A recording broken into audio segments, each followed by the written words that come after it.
لاحب الراق السعادة والفرح يرعد سحابه، وابتدى ليل الفرح والليلة من أحلى الليالي. بارك الله حفلكم جعل الفرح يكمل نصابه، والسعد والخير دايم فالكم في كل حال. يا فهد مبروك لك من في حروف وكتابه، يا عريس الليلة يا رمز الوفا درب الخصال. يا فهد بن أحمد اللي كسب عز ومهابه، يا عريب الساس والجد من عم وخال. أنت عنوان المراجل والوفا ذيب الثيابة، واشهد انك يا سنافي من مطانيخ الرجال. اكلبي والعز ساسك دون شك ولا غرابة، مزبل الجاني وعوق المعتدي وقت النزال. نسل شيخ ندر في طيبه وسمح جنابه، احمد اللي له مقام معتل بروس الطوالي. والله ان لك لبي ساس يجمل من هقابه، عزوة بين القبايل تشمخ شموخ الجبال. نعمة والله في عيالك لبه العزم وصلابه، كاسبين المجد والطائرات بكبار الفعالي. والعروس تغري طلت كالقمر زين ومهابه، مهرة في زينها متصدره بين الغوالي. كاملة في وصفها ما في لها ند ومشابه، واشهد انها فرقه في حسنها وزين الخصال. هذه تقريد كلها طيبه واخلاق ودرابه، طيبها من طيب ابوها واصلها بنت الرجال. بنت شيخ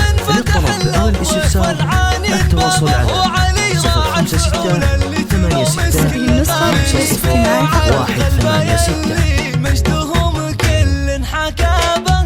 الرجال اهل الحميه والوفا واهل المعالي، لابت السبع عن مجد من قبل عصر صحابه، عزهم تشهد له سيوف صقيله ونبالي. نسبع الغلبه يلي مجدهم كل حكابه، الرجال اهل الحميه والوفا واهل المعالي. الرجال اهل الحميه والوفا واهل المعالي.